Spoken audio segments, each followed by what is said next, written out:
Thanks you join the channel here over at Subscribestar. You should check out the Rumble and the Odyssey. Thanks everyone who is over at Subscribestar. So Chelsea Handler, trigger warning, female comedy. Chelsea Handler, why the 19th Amendment was a mistake. Now, she was doing a bit for some show or something, we get that. And while it fell flat, I got to admit, she was legitimately funny when she was younger. She was a talent. And she wrote 5 or 6 books. I read them all. Really, really well written. She was legitimately talented. Then in 2016, Trump came along and she went a little crazy. Not as bad as some. She didn't lose her mind, but she was never funny after that. That seemed to be cause a schism in a lot of people. It just it changed a lot of people. And in this article, a lot of people keep mentioning travels to Europe as opposed to having kids. And why I've been to Europe. It's great. Travel's great. It's great. But to compare it to having kids, like having kids is transcendent. It's like it's a cell phone when you say, well, I travel around the world and I didn't have kids because I travel. It's like you don't know what you don't know. To say that is such an L, and like you have no idea what you're saying, but you think it's like, well, here's me in front of the the Coliseum.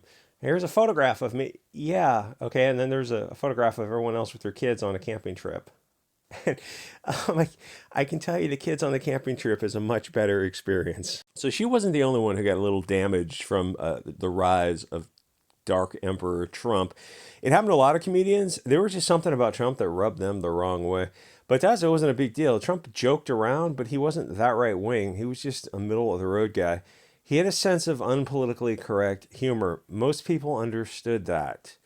Some people didn't, and they took that seriously. And he was just another blowhard, wealthy person who was sheltered from life, who was going to turn into a politician. Most of us didn't idealize him. We just looked at him and we looked at the other option, Hillary Clinton, who is actually a lizard person herself. We said, oh, well, we're going to have to go with this blowhard because clearly he's the better option. And he was in 2016, 2020, and he's still the better option, which says a whole lot about the political landscape, about people being selected for you, pre-selected for you, not elected, because none of the options, for the left or the right, you look at all the options, you're like, oh, this doesn't bode well for the future of the West. Anyway, he was just a middle of the road guy, but he had a sense of a humor that just some people didn't quite understand. Like, yeah, he's just another guy. Like, have you never been around people who you just don't take you don't take their words seriously? You look at what they're doing, you take that seriously. And Trump didn't do a whole lot.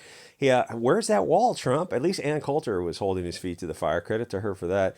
He never got around to that. Never got around to a lot of things he said he was going to do. But a lot of liberals went crazy over him, and it turns out over nothing. But before Trump, she was legitimately funny. But this skit she does, A Day in the Life of a Childless Woman, doesn't really work for a few reasons. Because yes, Handler is a liberal nut job, but when she was younger, she was also beautiful and she is smart. Being a comedian, a successful comedian, it puts you to the right of the bell curve. She's not going to be a physicist or an engineer. That's something else. But to write jokes that land with people and connect with people and be able to do them and read lines and do all that kind of stuff, that means she is to the right of the bell curve. And we look at her and all her talents, we go like, she never had kids. And then most people look at the idiots who are popping out 6 kids to 6 different dads who they'll never know. Then we look at higher IQ, beautiful Chelsea Handler, and we look at society, and it's true. The stupid people are breeding. I don't know who wrote that song back in the 90s, but that song would not be politically correct today. And the smart people are like Handler, who are just not having kids, or they're having 1 or 2 kids. It's, idiocracy that I'm saving my eggs because I need to go get a PhD. It's like, no, you need to have birth to 6 kids. If you're smart enough to get into a graduate program, then you shouldn't be going to a graduate program. You should be having a half a dozen kids, and the boys will go on to graduate programs, and the girls will go on to have more smart kids. That's how human evolution works. But, it shows you the power of feminist propaganda where you can brainwash women into putting aside biology. I mean, there's like, they really don't understand what a limited window is. And it's not their fault. It's like, this has been done to them. And things, I don't mean Chelsea Handler was a genius or anything, but when you look at the mouth breathers now who are having kids, she looks pretty good in comparison. And, like she could have had her first kid at like 18. And she's talking about all the things she can do as a 50-year-old. It's like, you would have grandkids by now. To think that you're not raising kids at 50, if you had kids at 18, 19, 20, yes, you'd have your grandkids by now. As a society, we're absolutely screwed. And the proof is that the IQ drops every year. Every year, America gets more and more dumber. Then you start to realize that a successful society needs high IQ people, and those days are gone from America forever. It will never be the nation it could have been. This is hugely sad. I mean, America at one point in the 50s was poised to go off and colonize. Oh, you colonizers! Other planets to actually get humanity off Earth, to go around the moons of Jupiter, and to take the next stage in ascending beyond the planet, to go to the solar system, and then you get the idea. That's like science fiction has been talking about this for a long time, and like that's never going to happen from the West ever again. That's firmly laid at the feet of China, and like, do they want to do that? And well, you get the idea. It doesn't, like, there's opportunities that are missed. That's why this thing she does doesn't work, because it means more than just a simple skit, and I don't think she understands that.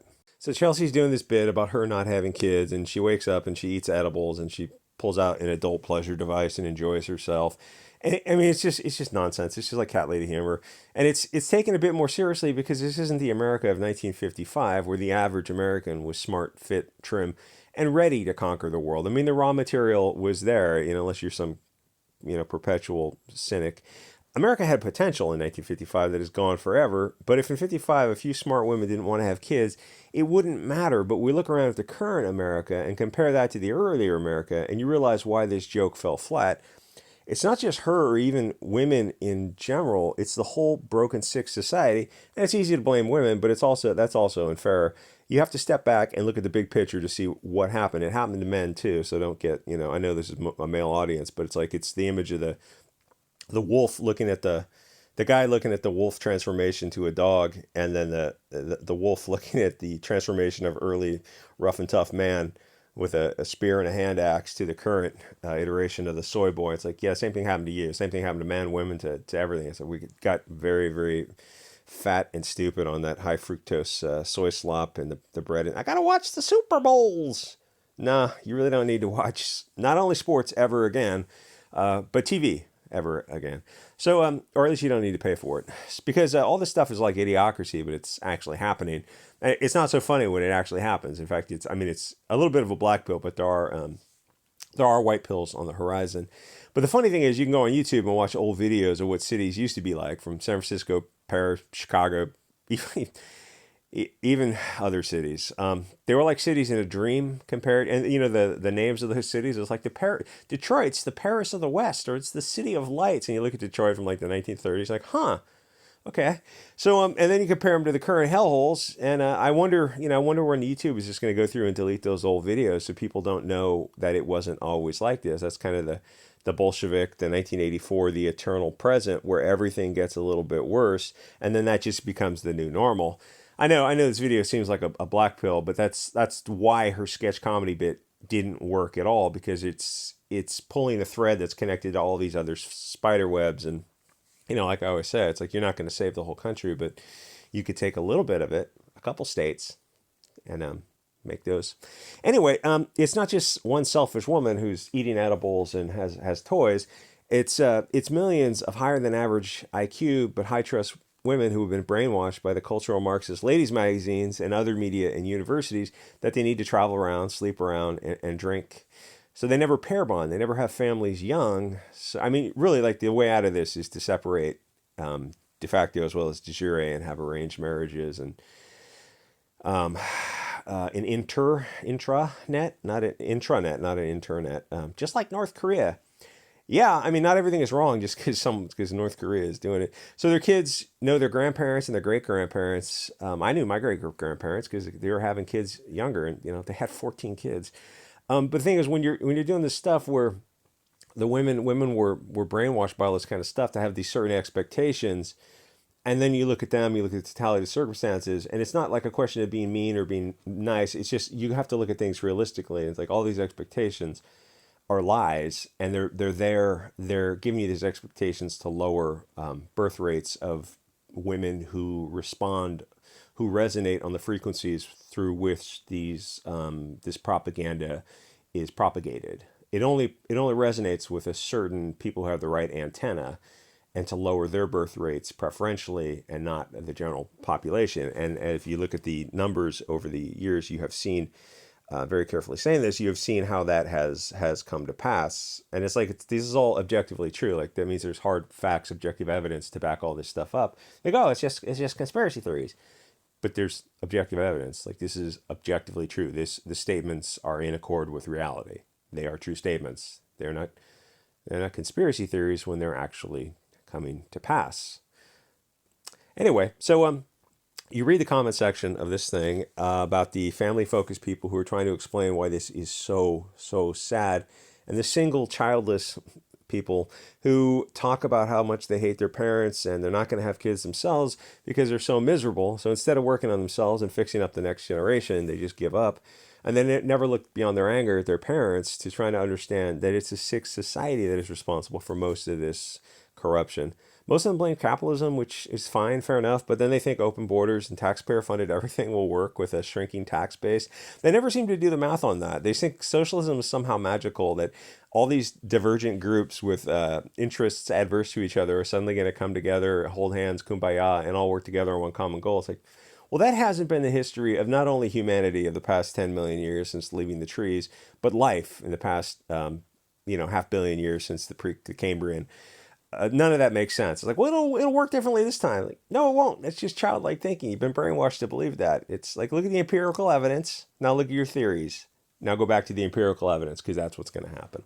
It shows you the power of a lifetime of globalist media propaganda and government-run schools. Those aren't public schools. They're government schools. Not enough people are looking at the totality of the circumstances here and looking at the society as a whole. Is this the direction you want America to go in? Because, just go with my thought experiment here. Look at America from 1955 to now, then extrapolate into the future. It's not good news because left or right, cynic or Pollyanna, the future is dark and violent. Do the puppet masters, do they think, I'll skip that. Anyway, like, comment, subscribe, and I will see you guys all next episode.